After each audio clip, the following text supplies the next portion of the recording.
Okay, shall we just start then? Okay. You all. And this is the last session I'll be giving in this little group. I do believe I'm back in July. And I've really enjoyed it.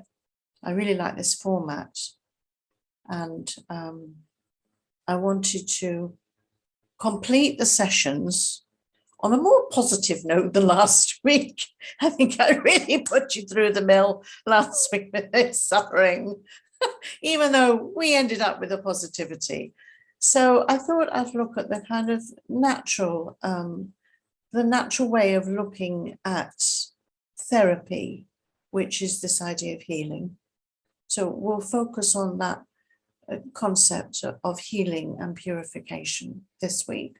And hopefully it will be as full of light as the practices are. So let's start with a little meditation and preparation, utilizing the symbol of light to fill ourselves and generate a wonderfully positive feeling. Okay, so a few deep breaths. Come into your space, relax.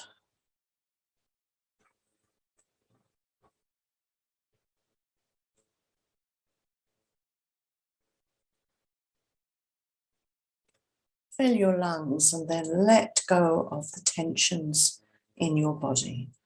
Up to 10 o'clock in the morning, I'm not sure what tensions you'll have, but they build up pretty quickly. So be aware of them and just put them aside. And enjoy the hour of therapy.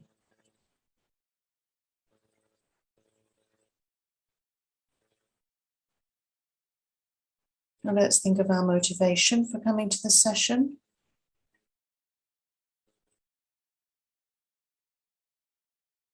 Make it very clear.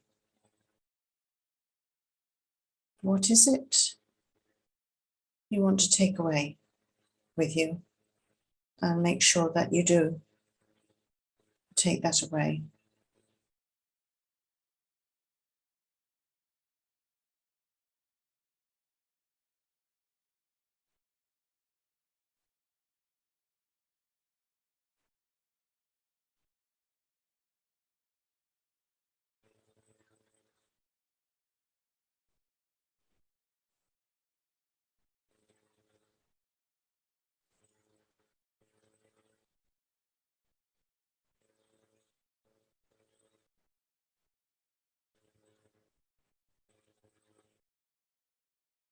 And visualize that ahead of you, level with your head, floating in space, is the most gorgeous source of light. It may be a Buddha. It may be just a globe of all the positive energy and healing sources of light there are in the universe. But just let the image arise and let it be radiant.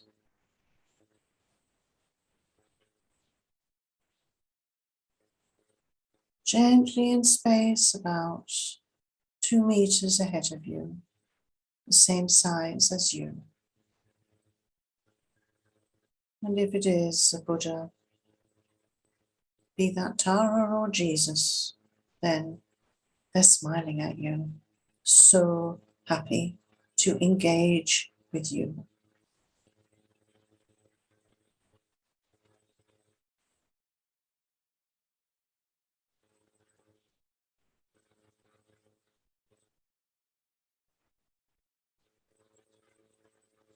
And what color is the light that they are generating from their heart center? Blue, green, rainbow colored, white, golden. Give it depth, clarity, radiance. And see that light coming out towards you.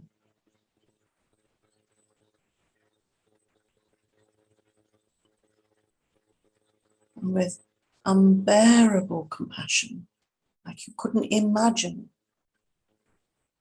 receiving this light without others. Surround yourself by all those sentient beings you can imagine who need it right now.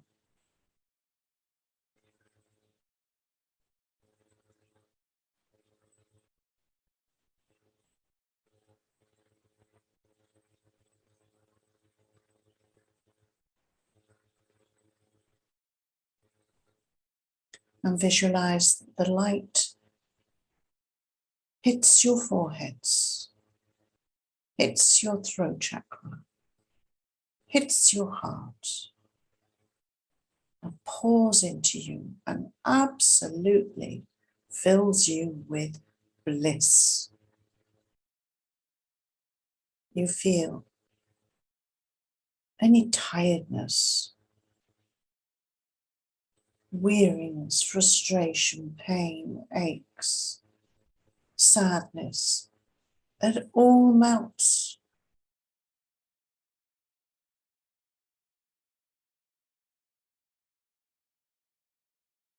Dissolves in this radiance, which fills you from your toenails to the tip of your nose, to the tops of your heads.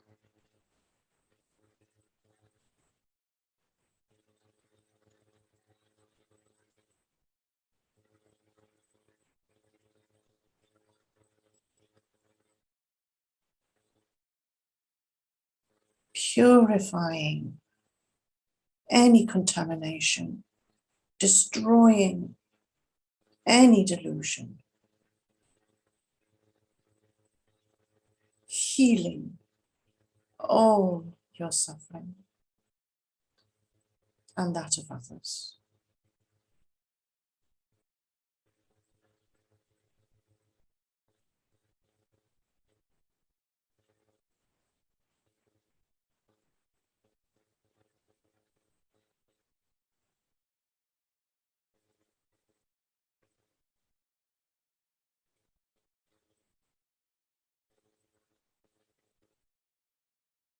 And you're filled with light.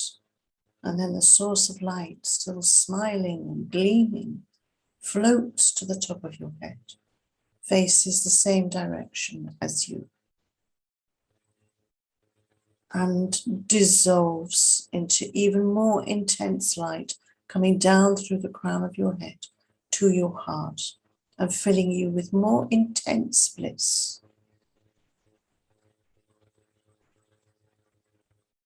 You're soaked in light.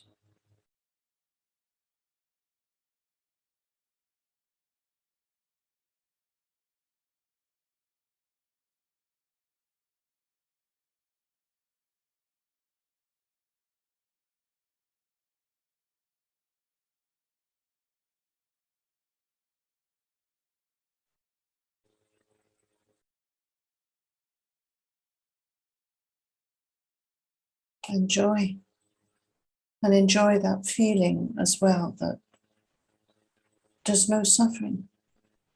Everybody's in bliss. Everything is in bliss. How incredible.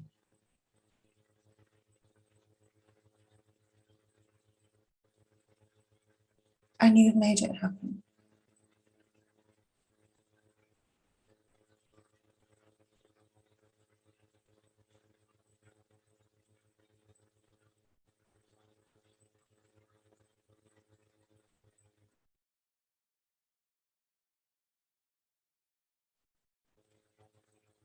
And very gradually bring every sentient being as light forms into your heart, gradually drawing in the beams of light, dissolving into light at your heart. And as the light beams come through your body, they also dissolve into your heart. down from the tip of your head and from the tips of your nails upwards. You absorb all this incredible energy into your heart.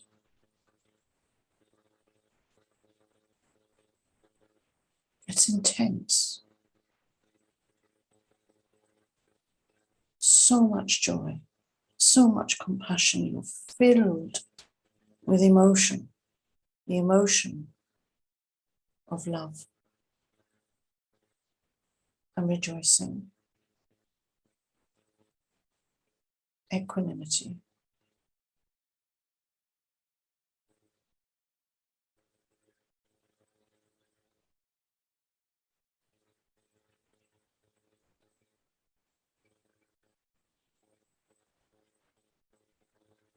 And very gradually dissolve even that light, bringing yourself back to your present form, body, in your room, here, right now.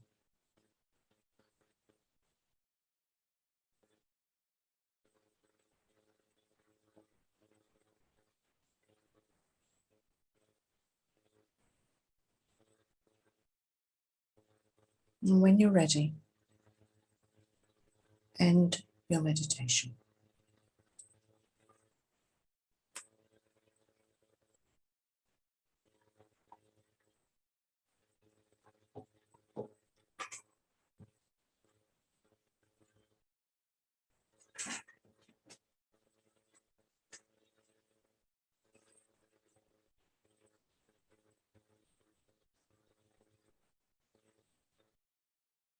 Okay. Hello, Anne. Hi, sorry I was a few minutes late. No problem, no problem. How are you? I think we're all good after that meditation. Yes, it was wonderful. Yeah, and that's our focus this evening. It's sort of my gift to you for having sat through last week. You know, there's always the Lama Zopa and Lama Yeshe, there was always a bad policeman, good policeman aspect to them. You know, Lama Zopa would come in and make you feel dreadful about the hell realms and hungry ghosts and all the suffering. And then Lama Yeshe, you would have heard this before, I'm sure Rabina's done this, would come in and go, it's okay, dear, don't worry, everything's fine, and have fun with you, you know, because we need both. We definitely need both. Yeah. And that's important to know that we need both.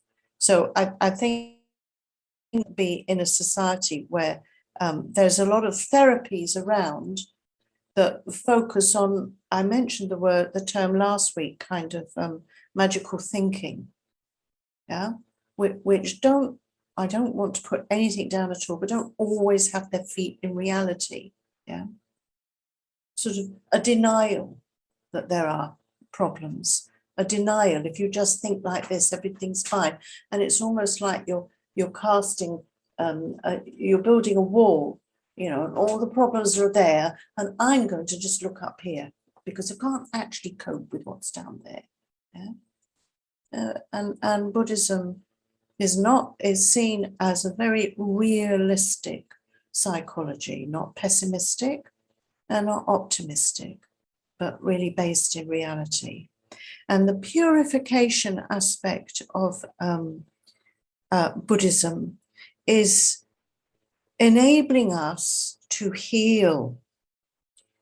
Okay, now I think that's a very important term, because sometimes, I know I do this, is I think purification because I've been bad.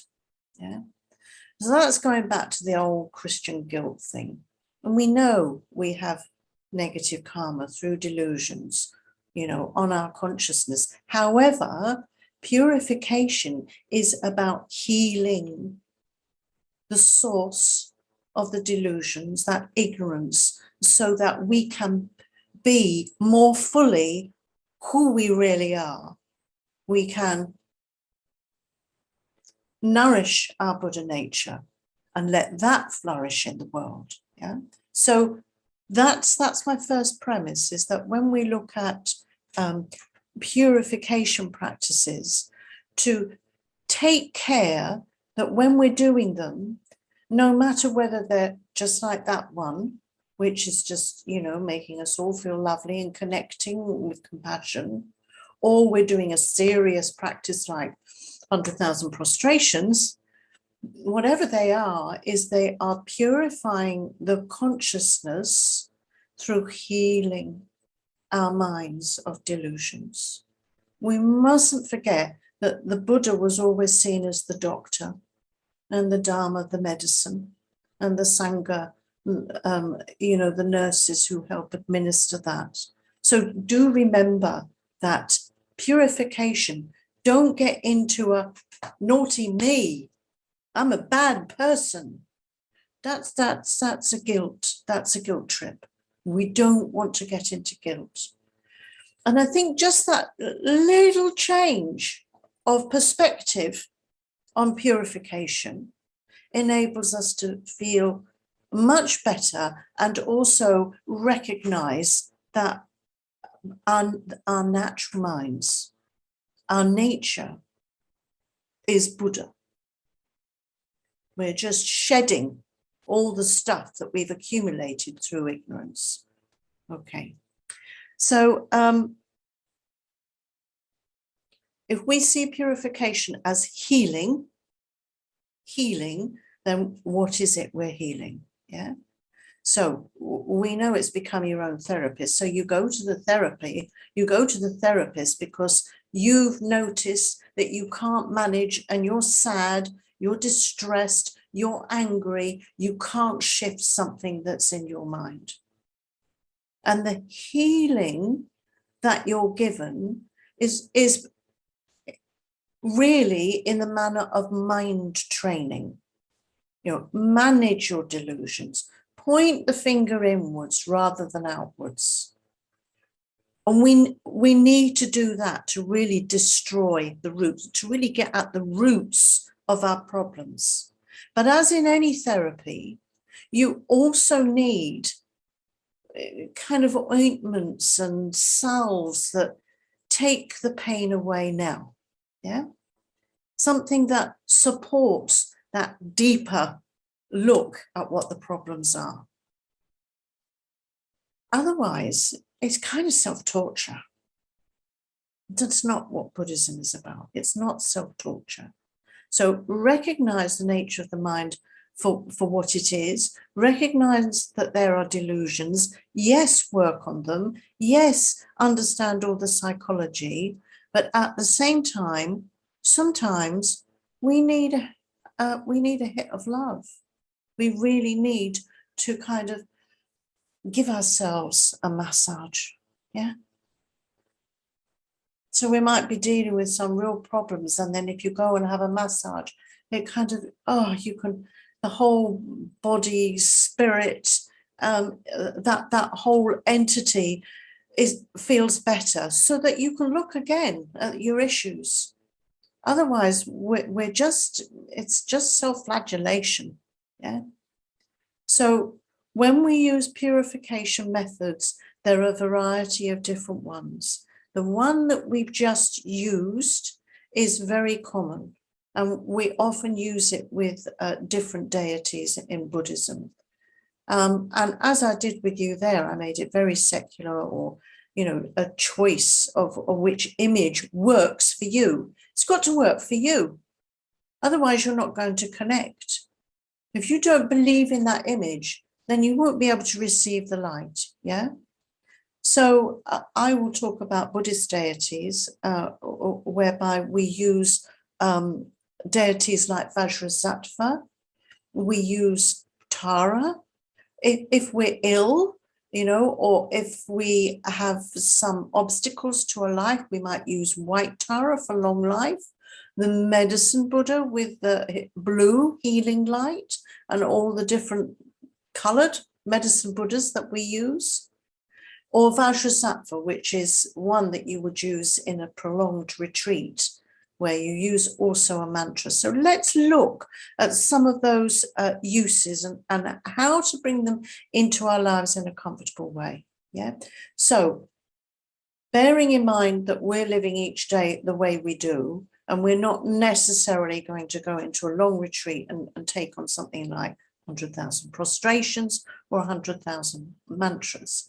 What we want to do is to recognize the power of those in everyday life. Yeah. So using light as a symbol for healing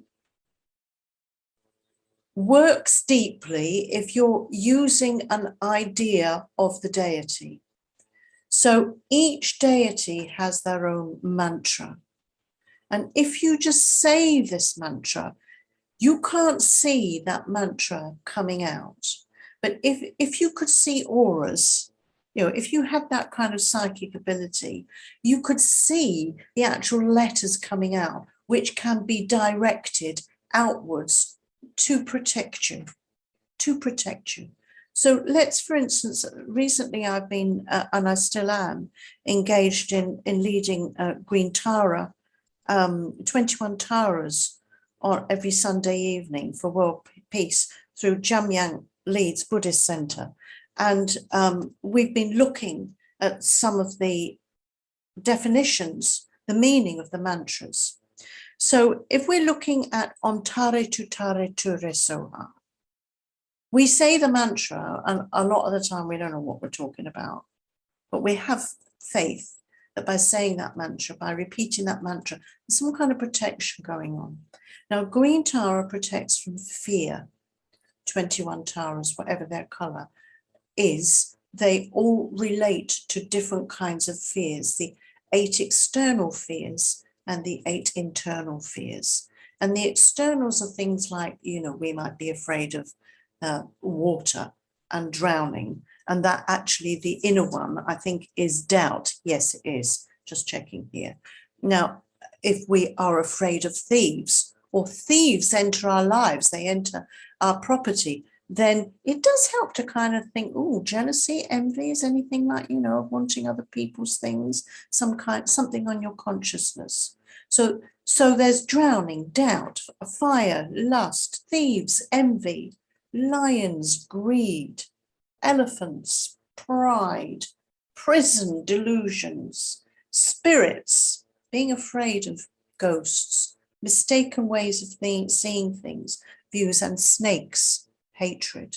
So those are the 8 external and the 8 inner fears. And Tara is said, if you say that mantra and visualize her just in the way we did, you visualize her ahead of you, or a green light streaming into you, coming to the top of your head, soaking into you while you're saying that mantra, all the sentient beings around you. You use that practice as much as you want with whoever is in front of you. Yeah, they're sending you light. All sentient beings are around you. You bring them to your top of your head, soak them into you, bring everything into your heart and intensify it. That protects you from fear. Tara is specifically to do with protection from fear. And she's seen as compassion in action. And really, if you are faced with something, literally, if you're in the street and something freaks you out, or somebody does, they appear to be running towards you, or something horrible's going on. If you just say that mantra and imagine that mantra coming out and hitting whatever it is, it will help destroy your fear. Now, you could say that there's a practical way of doing that, because actually it's taking your mind off the thing, yeah? But it's actually giving you power. So it has a psychological effect on your mind.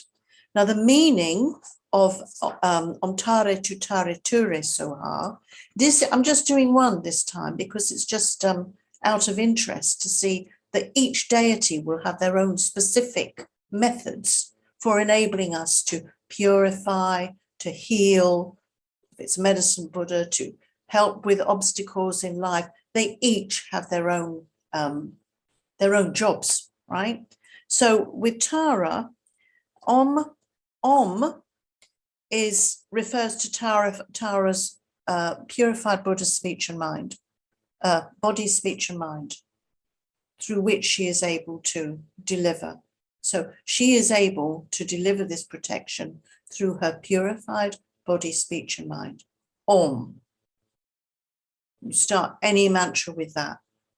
It's an acknowledgement of the purified body, speech, and mind of any deity. Om. Tara gives protection from samsara. Tutara from the 8 fears, inner and outer. And Ture means she's going to bestow on us anything we ask for. And Soha, so be it, it's done. By saying that mantra, it's done. So through the purity of your body, speech, and mind, please protect us from the fears of samsara, both outer and inner, and make it so that they no longer exist. Our request is answered. That's what it means. So with that purification method, you are healing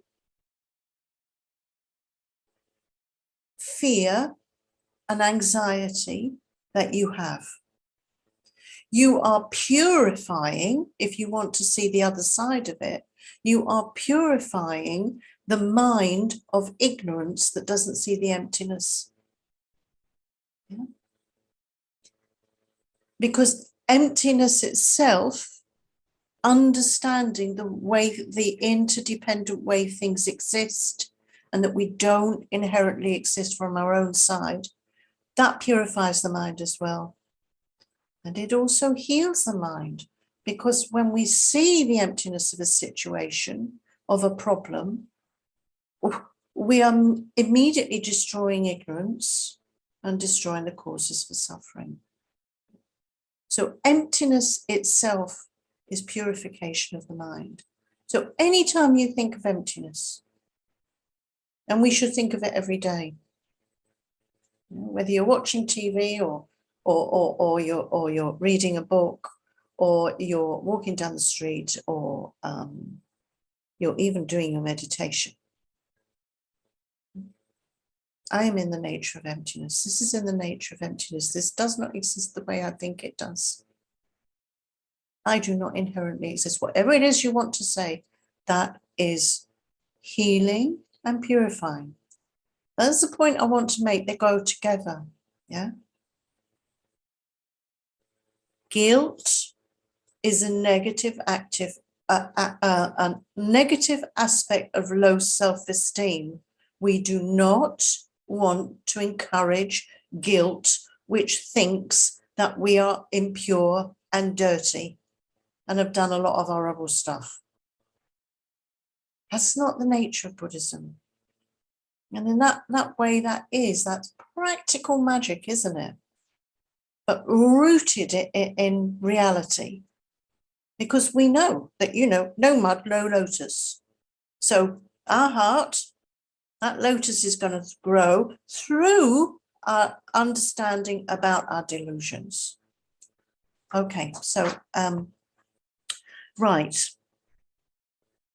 So that's how we massage and mend the mind, yeah?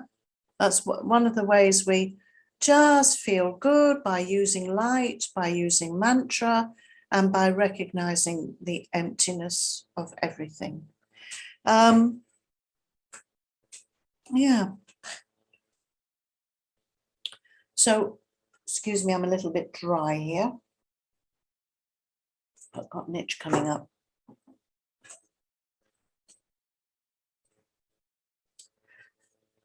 So thinking of emptiness, using light and deities and mantra. The other ways we purify is by generating compassion. And we found that last week, that, we can be sitting there really focusing on, yes, life is in the nature of dissatisfaction and problems and suffering. And yes, it is caused by my craving. Oh my God, I am full of craving. And we can start to feel dear, yeah? But then we know that, as I said last week, we open that door through understanding that, and there are all sentient beings there whom we connect with. That compassion recognizes the interdependence of us all, and that destroys the negative mind as well. That purifies the negative mind. Now, other techniques for healing and for feeling good are mindfulness. Just mindfulness of the breath, just allowing yourself to rest in that spaciousness of the mind. That's also nature of the mind, meditation. So if we just don't want to think about anything, I'm tired of thinking about how negative I am, they are, it is, whatever. I'm just tired. I just want to rest. You just do mindfulness of the breath and just find the spaciousness of the mind and let all thoughts go. That's healing too. And that's purifying because you're getting in touch with what Lama Yeshe calls the resident mind. Thoughts are like tourists. They come and they go. And we need to shut the tourist agency so that we can experience the spaciousness of the clear light mind that is within us all. So just knowing that, reminding ourselves of, I just want to go into that clear light space, that spaciousness, and rest. You might use imagery of sky or the ocean and waves lapping backwards and forth. Here they come, the tourists. Just let them go back again. Just leave me here. That is also a very peaceful practice to do. Okay. Let me see if there's anything else. Right. Oh yes, this is important. We in our practice we have a particular purification practice called the 4 R's because it translates in our language. I'm trying to remember what it is now, the specific one. But anyway, we have regret. So first of all, we have regret about something that we really wish we hadn't done. We know it's wrong. So that's a great first stage. Then in order to remind ourselves of what's going to help us, we take refuge. We go for refuge. We then apply the remedy. And a lot of what I've been talking about are remedies. So traditionally you would do Vajrasattva. You would visualize the deity on your head white and all the light coming in. I'll give you a little bit more information about how to do that. There's 3 ways of purifying, 3 methods for purifying. And then you would say the mantra while visualizing all that light, purifying you. Yeah. So that's the remedy. And then finally, there's the resolve, the resolution. I'm going to resolve not to do that thing again. And then you try and be realistic, but a little bit challenging. It's a bit like you talk to maybe a child who's going to run a race. Well, just go that bit further. Just go that little bit beyond there. You're just pushing them out of their comfort zone. So you push yourself. You don't say, well, you can do that whole track 3 times. You can run around the field 3 times because it's going to kill them. Yeah. So you don't want to put them off or make it impossible. You've got to succeed. Because what you're going to do is if you do it, if you've given yourself an unreasonable length of time, I'm never going to lie again. And you know that you're always lying. You're always telling stories, whether they be little ones or big ones. So, and you say, I'm never going to lie again. Well, you're going to fail. You're setting yourself up for failure. What you want to do is go, there's not a day that goes by when I like to tell I like to extend the truth a little bit, make things a little bit more dramatic. So what I'm going to do is I'm not going to do that all this week. Yeah. And then you extend it. So that's the idea with the resolution. Now, back to the remedy, because when we visualize light, and I made it very simple when we did it together, but there's three methods. One is that the light comes down through your crown chakra, and you imagine that it's forcing all kinds of gunk out through your lower parts. Yeah, it's all coming out. I don't know, whatever you want. It can be a horrible black gunge, poo, rats, I don't know, whatever, but it's all leaving you. Yeah, it's all leaving you. The other method is that the light comes down in through your crown chakra, fills you up like you're filling up like a light jar, and forces all that gunk out of the top of your head, which disappears. And the other method is that you imagine that the light comes in and immediately turns you on like a light bulb, like you're in a dark room and you turn on the light. Yeah. So you can focus on one of those while you're saying your mantras, however many mantras you want to say, 7 or 21 or around in a mala, whatever you've got time for. And then at the end, completely lit up, and then you dissolve the deity into light, into your heart. Yeah. So that's a very traditional way of going through the psychological processes of thinking each day, even, what is it I did today that I regret? Yeah. It's regret. I wish I hadn't done that. And then, yeah, you're taking refuge in Buddha, Dharma, Sangha because that's the source of your virtue. That's you. You're taking refuge in your inner virtue. And then thirdly, you do the practice. So it's really like a preparation and a completion. Beautiful, beautiful, and psychologically sound, completely fine. Now, don't forget, you can still buy the person a bunch of flowers and say sorry. You know, there's nothing stopping you from doing those things. And in fact, saying sorry to somebody is probably the hardest thing, because we can sit there and kind of, feel full of light, feel very Buddhist, yeah. But we haven't got the guts to actually say sorry to them to their face, because then our pride will be hit big time, yeah. So don't forget that you can still do all the methods that every human being does in apologizing, like Will Smith eventually did. That was something, yeah, very interesting to watch as well.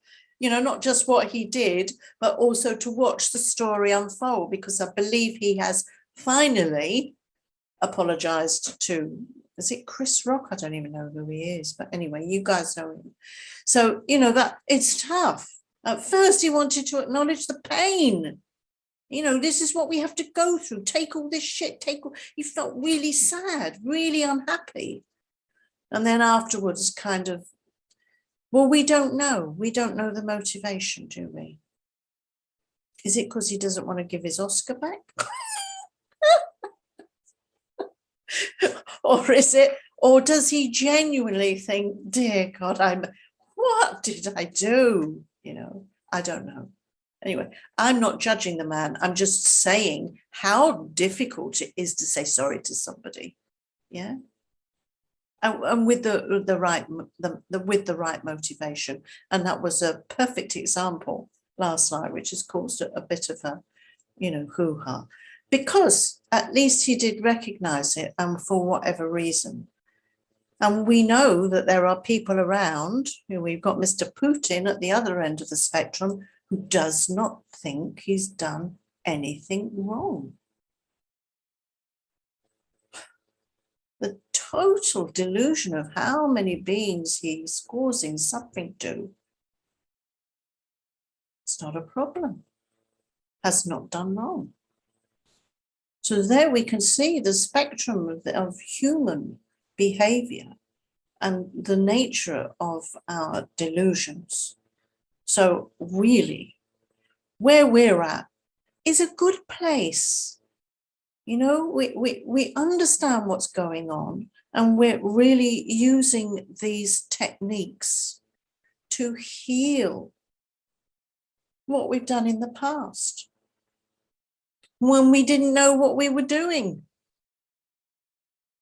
You know, we were babies, we were ignorant babies. Now we know. So be incredibly kind to yourself and make sure that you experience. To be honest, I should have looked up what purification is in Tibetan. It would be interesting, because we often kind of translate these into in the English language, which suggests negative. Yeah. Like there is no such word as guilt in Tibetan. I know that. They don't have the concept of guilt, because understanding the nature of being human and having Buddha nature means that we all have the potential to become enlightened. So the focus on that. So purification is healing. Right. I think I've covered it all. Oh, well, that's about right. That's about right. So I'm hoping that you've got some questions, or you want some clarifications, or maybe something yourself that you'd like to say that you've found particularly beneficial as a really gentle therapeutic way of self-healing and purifying the mind, so that you feel very comfortable. And it's just something that you do when you think, oh, I don't even want to think about what's happening. I just want to rest. Rest. Yeah. I want to massage my mind, not your ego. You don't want to massage your ego. You want to massage your Buddha nature, your clear light mind. You just want to rest in that glow. Okay. So let's unmute ourselves and see if we've got, or raise your hand or whatever you want to do, and see if we've got any questions coming up.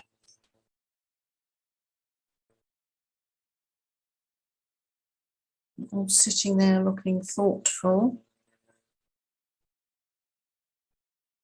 Was that helpful? Yeah, okay. Well, tell me, I'm going to ask you some questions if you're not coming up with anything. What is most helpful? You know, if you've been practicing this for a while, what do you find most helpful as a kind of purification, healing practice in Buddhism? Yeah, Louis. What I find helpful is that I use my heart chakra and I sort of like open it up and make like a little room in there. And then I think back to something that happened to me when I was a child or something, and I had a certain perception of it. And I invite the child into my room and we hug and we talk.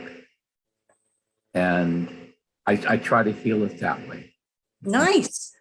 So you invite yourself as a child into the room, and you just, yes.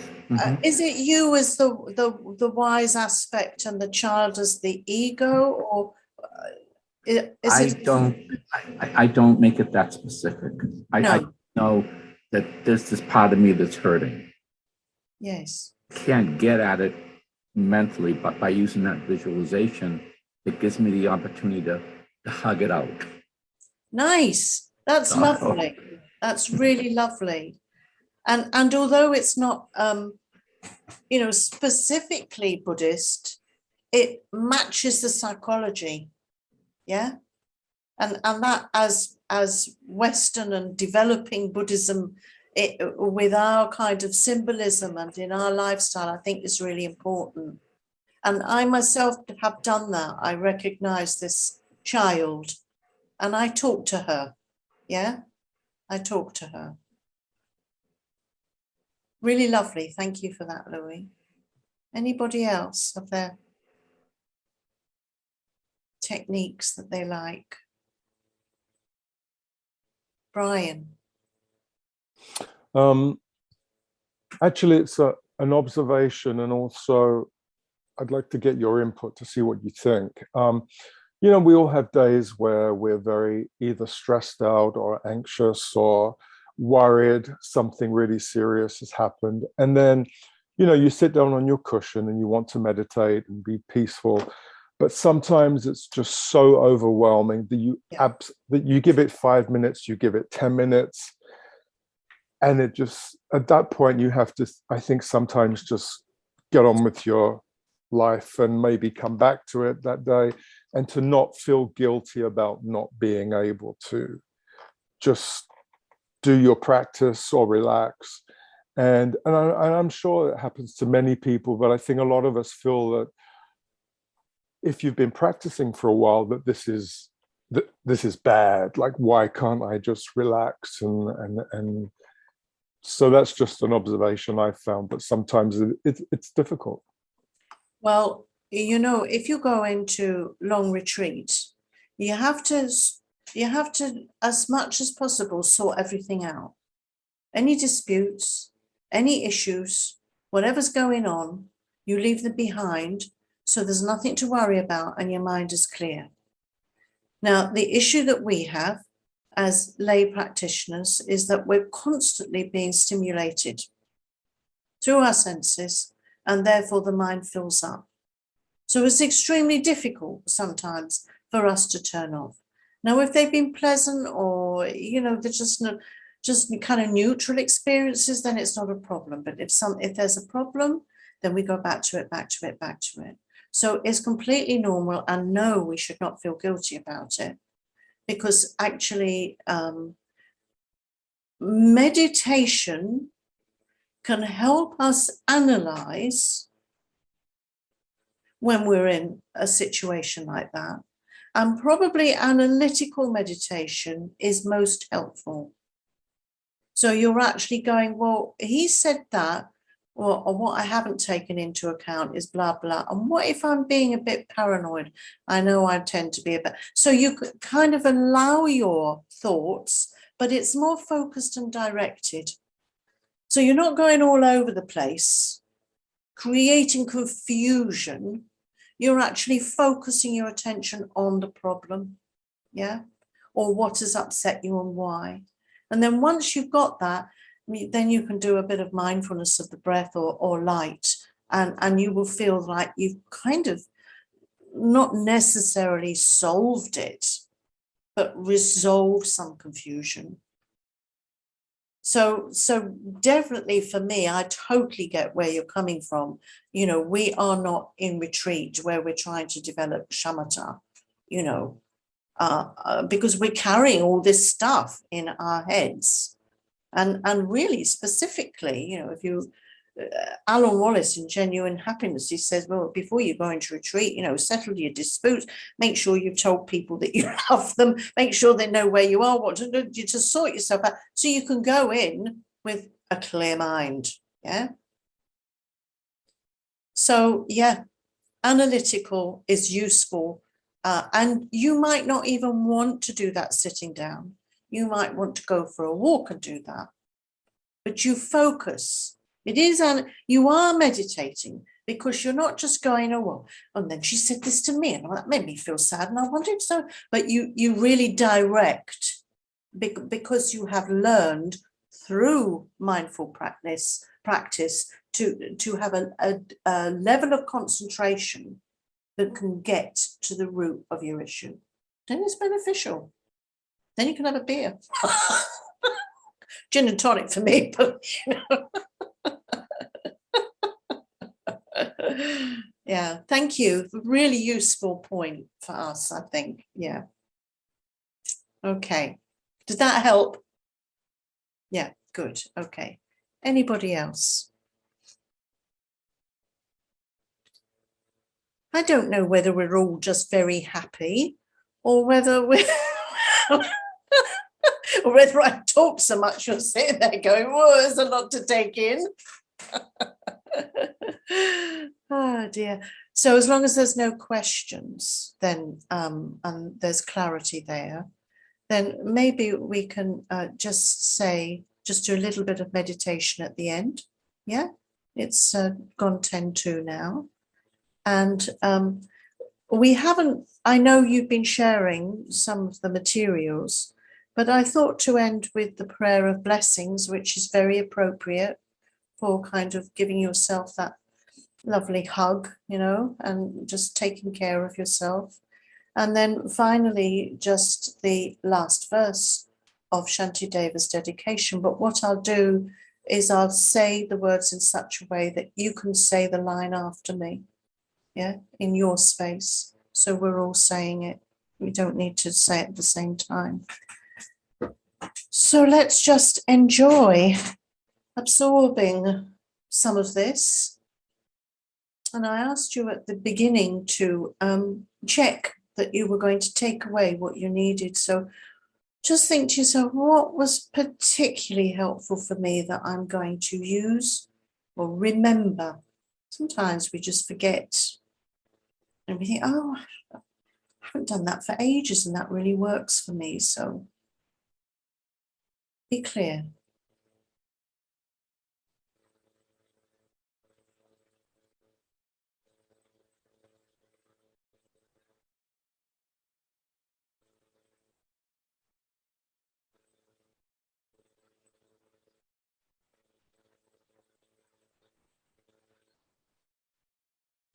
Let the ideas fall into your heart like light drops, as if there was rain coming from the Buddha, and the drops of rain was each strand of learning, and they just increase your Buddha potential at your heart.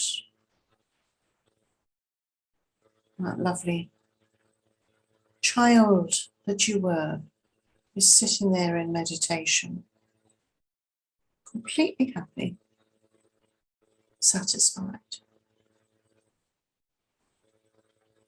Maybe they're sitting in your lap, at your heart space.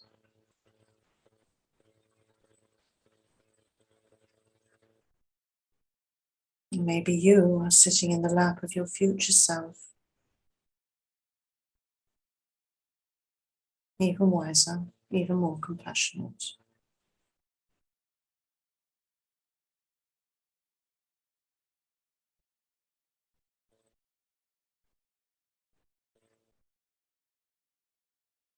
Filled with compassion, understanding the emptiness of all phenomena, including oneself.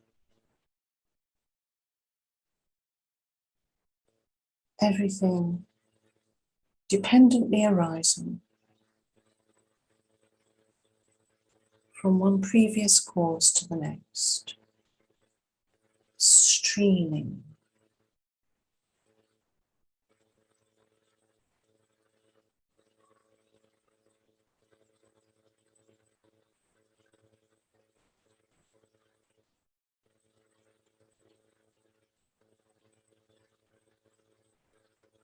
And feeling very peaceful, we can say the prayer of blessings together.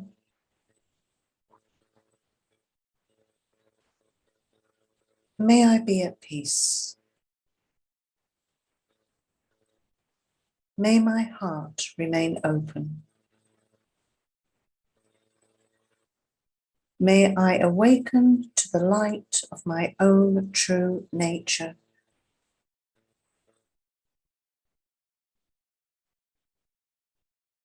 May I be healed.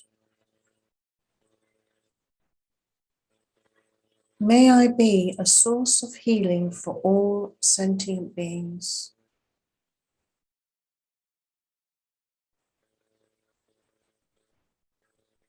May I be healthy.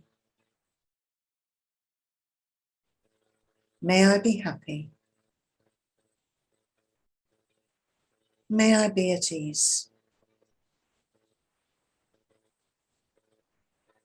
For as long as space remains for as long as sentient beings remain. Until then, may I too remain, to dispel the miseries of the world.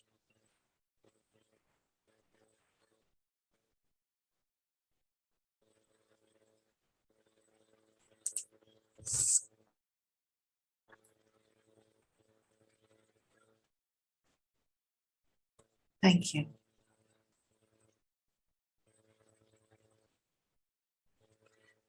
So I'd love to say bye to you all. I'm feeling that you're all present, so unmute yourself when you're ready.